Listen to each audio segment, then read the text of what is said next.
Hello बच्चों। अब आज जो हम पढ़ेंगे वो है strength of acid and base.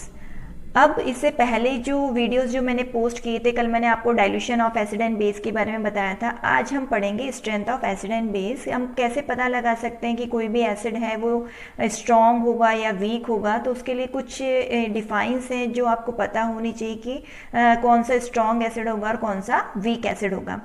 अब यहाँ पर सबसे पहला है स्ट्रॉन्ग एसिड।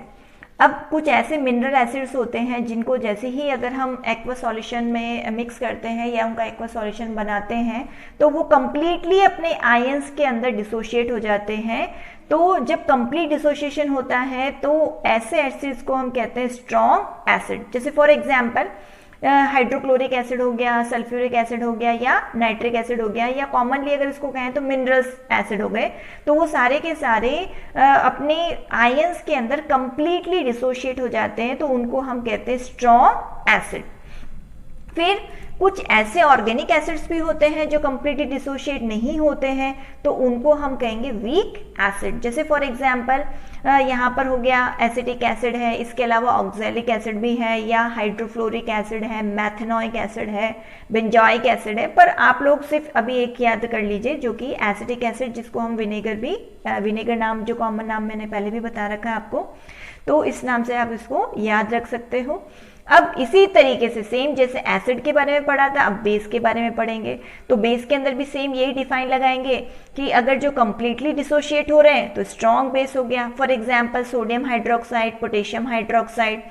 पर जो कंप्लीटली डिसोशिएट नहीं होते हैं तो वो कहलाएंगे वीक बेसिस। जैसे फॉर एग्जांपल के तौर पर जैसे अमोनियम हाइड्रोक्साइड। अब नेक्स्ट अगर हम बात करें कि ये जैसे पीएच है, देखकर तो मतलब जैसे कोई भी अगर वीक है या स्ट्रॉन्ग है हमें देख के तो पता नहीं चलेगा, कोई ना कोई तो क्राइटेरिया होना चाहिए इसके लिए। तो इसके लिए हम यूज करते हैं पीएच वैल्यूज। अब ये पीएच वैल्यूज क्या होती हैं, इसके लिए मैं अलग से पूरा एक वीडियो बनाऊंगी पीएच के ऊपर। अभी तो मैं सिर्फ आपको इतना बता सकती हूँ कि पीएच जो स्केल होती है वो 0 से लेकर 14 तक होती है, और इसके अंदर जो वैल्यूज है वो अलग अलग स्ट्रेंथ को है वो डिनोट करती है। अब यहाँ पर 0 से 6 तक तो एसिडिक नेचर होता है, और 7 पर जाकर कोई भी सॉल्यूशन है वो न्यूट्रल हो जाता है। मतलब उसमें H+ और OH- का जो क्वांटिटी है या नंबर है वो सेम हो जाता है। उस केस में पीएच हो जाएगा वहाँ पर 7। उसके बाद में अगर एसिडिक सॉल्यूशन है तो उसका, जैसे थोड़ी देर पहले मैंने कहा कि उसका जो पीएच है वो 7 से बिलो रहेगा, 0 से लेकर 6 तक। और वही अगर बेसिक सॉल्यूशन है तो उसका जो पीएच वैल्यू है वो आपको मिलेगा वहां पर 7 से अबव। मतलब जैसे 8 से लेकर जो 14 तक जो वैल्यूज आपको मिलेंगी उनका नेचर होगा बेसिक इन नेचर। अब यहाँ पर मैंने कुछ और भी मेंशन कर रखा है, जैसे 0 से लेकर 6 तक है तो वहां पर 1, 2, 3 तो हो गए स्ट्रॉन्ग एसिड, और 4, 5, 6 हो गए वीक एसिड। अगर जैसे किसी का पीएच है वहां पर 4 दे दिया और आपसे फिर पूछा जाए कि भाई इसका नेचर कैसे होगा, ये कंप्लीटली डिसोशिएट होगा या नहीं होगा, या वीक एसिड होगा या स्ट्रॉन्ग एसिड होगा, तो आप 4 देखकर बता सकते हो कि ये कैसा एसिड होगा, वीक एसिड होगा। 7 पे न्यूट्रल हुआ। फिर 8, 9, 10 पर वो जो कहलाएगा उसका जो बेसिक नेचर है वो वीक बेसिक कहलाएगा। और वही अगर 11 से लेकर 14 तक अगर आपको एग्जाम में कोई क्वेश्चन के अंदर वैल्यूज अगर गिवन होती हैं तो आप समझ जाओ कि भाई ये स्ट्रॉन्ग बेस की कैटेगरी में आएगा। अब ये बच्चों, मैं आपको अपनी लैब के अंदर जो मेरे बच्चों ने बना रखा है पीएच कलर चार्ट, तो उसके थ्रू मैं आपको बताना चाह रही हूँ कि इस चार्ट के थ्रू भी हम पता लगा सकते हैं कि कोई भी एसिड है या बेस है वो कितना स्ट्रॉन्ग होगा और कितना वीक होगा। ये कहलाता है पीएच कलर चार्ट। अब इसके अंदर आपको डिफरेंट शेड्स है वो नज़र आ रहे होंगे। जैसा कि यहाँ पर अंदर जो ब्लू सर्कल के अंदर आपको कुछ नंबर्स हैं वो दिखे, मतलब 0 से लेकर 14 तक आपको नंबर है वो दिखाई देंगे। अब यहाँ पर जो 1 है, 1 के पास जो शेड है वो आपको रेड दिखाई देगा, और जैसे जैसे हम 1 से अबव, 1 से जो फार अवे जाएंगे, दूर जाएंगे, तो वहाँ पर जो इंटेंसिटी है रेड की वो डिक्रीज होती चली जाएगी। इसका सीधा सा मतलब है कि यहाँ पर जो एसिडिक नेचर है वो भी डिक्रीज होता जा रहा है। क्योंकि आप लोगों को अगर याद हो तो मैंने आपको बताया था प्रीवियस वीडियोस के अंदर कि लिटमस पेपर के साथ जब हम टेस्ट करते हैं तो जो एसिड होते हैं वो ब्लू लिटमस पेपर को रेड में कन्वर्ट कर देते हैं। तो जो स्ट्रॉन्ग एसिड होगा तो वो तो वहाँ पर जो पीएच पेपर है, यूनिवर्सल इंडिकेटर जो कहलाता है, उसके ऊपर एकदम इंटेंस रेड कलर शो करता है। और अगर कोई वीक एसिड होते हैं तो वहाँ पर जो कलर की इंटेंसिटी है वो कम हो जाती है।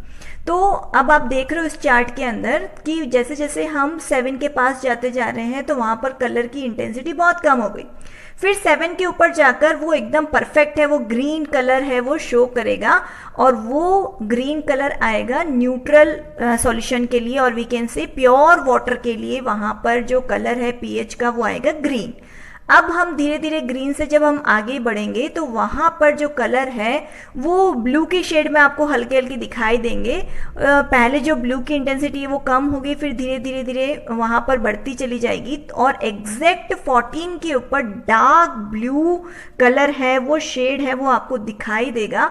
और जैसा कि मैंने थोड़ी देर पहले भी कहा था, लिटमस पेपर टेस्ट के बारे में आपसे डिस्कस किया था, तो जब हम बेसिस का लिटमस पेपर का टेस्ट करते हैं तो वहाँ पर जो एल्कली सॉल्यूशंस हैं या बेसिक सॉल्यूशंस हैं वो क्या करते हैं कि रेड लिटमस पेपर को ब्लू में कन्वर्ट करते हैं। तो अगर वहाँ पर बहुत डार्क इंटेंसिटी आपको दिखाई दे रही है तो इसका सीधा सा मतलब है कि वो स्ट्रॉन्ग है, और अगर उससे थोड़ा सा लाइट कलर, लाइट शेड आपको दिखाई दे रहा है, इसका मतलब उसका जो बेसिक नेचर है वो इतना स्ट्रॉन्ग नहीं है, वो वीक की कैटेगरी में कंसिडर किया जाएगा। तो इस तरीके से कलर चार्ट के थ्रू, जो कि यूनिवर्सल इंडिकेटर के ऊपर भी दे रखा होता है और यहाँ पर भी हमारे बच्चों ने बना रखा है मेरी लैब के अंदर, तो इसके थ्रू हम पता लगा सकते हैं कि कोई भी सॉल्यूशन कितना स्ट्रॉन्ग होगा, कितना वीक होगा। यहाँ पर अगर आप ध्यान से देखो तो मैंने यहाँ पर बच्चों से ये भी जो स्ट्रॉन्ग एसिड्स हैं या स्ट्रॉन्ग बेसिस हैं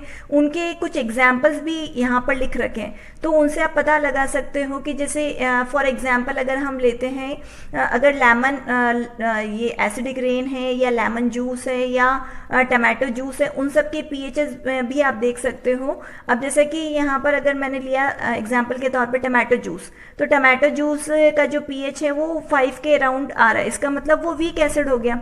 अब टमाटो वगैरह तो हम डेली हमारी जो रूटीन्स के अंदर हम डेली यूज़ कर रहे हैं, इसका मतलब वो माइल्ड एसिड हो गया, तभी तो हम उसको यूज़ कर पा रहे हैं। और उसी तरीके से बेकिंग सोडा जो खाने में हम जनरली फूड आइटम्स को फ्लफी बनाने के लिए काम में लेते हैं, तो वो भी हम खाने में काम में ले रहे हैं, इसका मतलब इट इज़ माइल्ड बेस। जितनी भी चीज़ें हम डेली रूटीन में काम में ले रहे हैं वो सारी माइल्ड है। अब एक वीडियो मैं और पोस्ट करूंगी जिसमें आपको मैं डव का जो ऐड आता है उसके बारे में बताऊंगी कि भाई वहाँ पर जो वॉशिंग जो सोप्स आते हैं और एक जो कपड़े धोने के जो सोप्स आते हैं उसमें क्या डिफरेंस है, वहाँ पर जो पीएच पेपर का वो यूज़ करते हैं उसका किस तरीके से वहाँ पर यूज़ किया गया, उसका मीनिंग क्या है, ये सब मैं आपको थोड़े दिनों में जो वीडियो पोस्ट करूँगी उसमें बिल्कुल मैं आपको बताऊँगी, विथ डेमो आपको बताऊँगी कि भाई इसमें यहाँ पर वो पीएच पेपर से क्या शो करना चाह रहे हैं। हाल फिलहाल तो मैं अभी बस ये पीएच कलर चार्ट के थ्रू आपको ये थोड़ा बहुत नॉलेज देना चाह रही हूँ कि भाई कलर्स के थ्रू आप कैसे पता लगा सकते हो कि कोई भी एसिड या बेस है वो कितना, उसकी स्ट्रेंथ कितनी होगी।